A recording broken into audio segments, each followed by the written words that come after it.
नमस्कार दोस्तों, बहुत बहुत स्वागत है आप सभी का हमारे यूट्यूब चैनल लीगल पिलर में। कैसे हैं आप सब? आई होप आप सब बहुत अच्छे होंगे।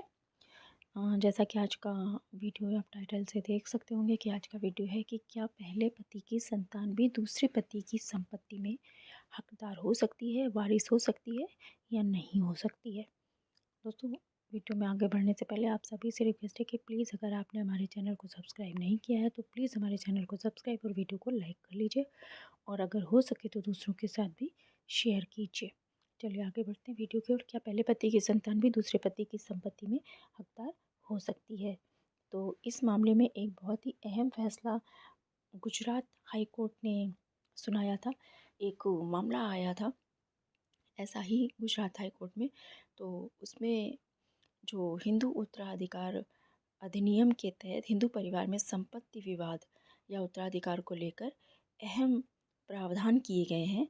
ऐसे ही मामला जो अभी मैंने बताया कि गुजरात हाई कोर्ट में एक महत्वपूर्ण फैसला दिया गया था। एक मामला ऐसे परिवार का था जिसमें एक महिला की 2 शादियां हुई थी। पहले पति से भी संतान हुई और दूसरे पति से भी संतान हुई, और संपत्ति जब उसे दी गई, यानी विधवा औरत को, महिला को जब संपत्ति दी गई, तो दूसरे शादी से जन्मी संतान ने विरोध जताया कि पहली संतान को, पहली शादी से जन्मी संतान को संपत्ति में कोई अधिकार प्राप्त नहीं है, उसे प्रॉपर्टी या संपत्ति नहीं दी जा सकती, उसे वारिस नहीं बनाया जा सकता है। तो ऐसा मामला कोर्ट के सामने आया था। तो उसमें जो हाई कोर्ट ने ये फैसला सुनाया था कि जब एक महिला की 2 शादियां होती हैं और दो शादियों से जन्मी संतान के बीच संपत्ति का विवाद होता है, तो गुजरात हाई कोर्ट ने कहा कि हिंदू उत्तराधिकार अधिनियम की धारा 15 के तहत जब बिना वसीयत किए ही किसी विधवा महिला की मृत्यु हो जाती है, तो बेटे और बेटी समेत उसके जो वारिस होते हैं, चाहे वो अवैध संबंधों से जन्मे हो या वैध संबंधों से, तो पहली संतान मतलब पहली शादी से जो भी संतान होती है, पहले से दूसरी शादी के पूर्व की जो संतान होती है, वो पैतृक संपत्ति में हिस्सेदार होती है। यानी दूसरी शादी से जो पैतृक संपत्ति उस विधवा महिला को प्राप्त होती है, उसमें उसका हिस्सा होता है, हक होता है, वो उसमें वारिस होती है और अपने अधिकार के लिए कोर्ट में क्लेम कर सकती है। ऐसे में उसके पास अपना उसके पास यानी विधवा महिला के पास अपना अविभाजित हिस्सा किसी को भी देने का पूर्ण अधिकार होता है।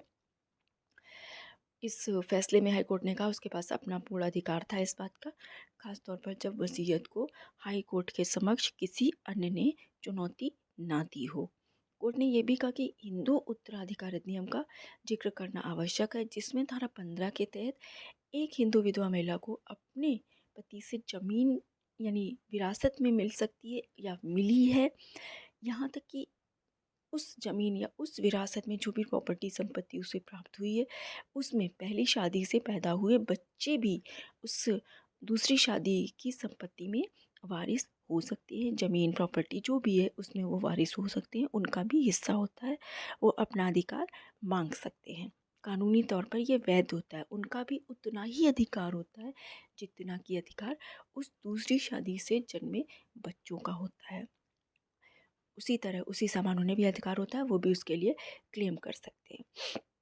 अब यहाँ पर एक और इम्पॉर्टेंट बात होती है कि कानून में किसी अधिकार होता है, कौन कौन मतलब जैसे होते हैं ना कि नंबर 1 पर, नंबर 2 पर, इस तरह से कि कौन कौन जो व्यक्ति होते हैं जिन्हें विधवा महिला की संपत्ति या वसीयत में उसके अधिकार प्राप्त होता है, वो उसे क्लेम कर सकते हैं, उसके वारिस बन सकते हैं। तो चलिए कानून की बात को भी समझ लेते हैं। तो हिंदू उत्तराधिकार अधिनियम 1956 की धारा 15 के अनुसार यदि किसी भी हिंदू महिला की मृत्यु हो जाती है, किसी भी हिंदू विधवा महिला की मृत्यु हो जाती है और वो बिना वसीयत किए ही, विधवा यहाँ पर इसलिए कहा जाता है क्योंकि हिंदू अधिनियम में दूसरी शादी या तो तलाक हो चुका हो या उसका पति मर चुका हो, तभी वो महिला दूसरी शादी कर सकती हो। यहाँ पर दूसरी शादी की बात हो रही है, तो इसलिए इस बात का जिक्र किया गया है। तो किसी भी हिंदू महिला की मृत्यु, विधवा महिला की मृत्यु बिना वसीयत की ये हो जाती है, तो उस स्थिति में उसकी संपत्ति निम्नलिखित व्यक्तियों को मिल सकती है। निम्नलिखित व्यक्तियों का अधिकार होता है, ऐसे व्यक्ति उस संपत्ति में अपना अधिकार प्राप्त करने के लिए क्लेम कर सकते हैं, उसके वारिस बन सकते हैं। तो कौन कौन होते हैं ऐसे व्यक्ति? तो सबसे पहले आते हैं पुत्र, पुत्री, या पति को, उस महिला की पुत्री को, पुत्रों को या फिर उसके पति को। दूसरे नंबर पर आते हैं उसके पति को, केवल पुत्र पुत्री को अगर नहीं मिलता या नहीं है तो उसके पति को।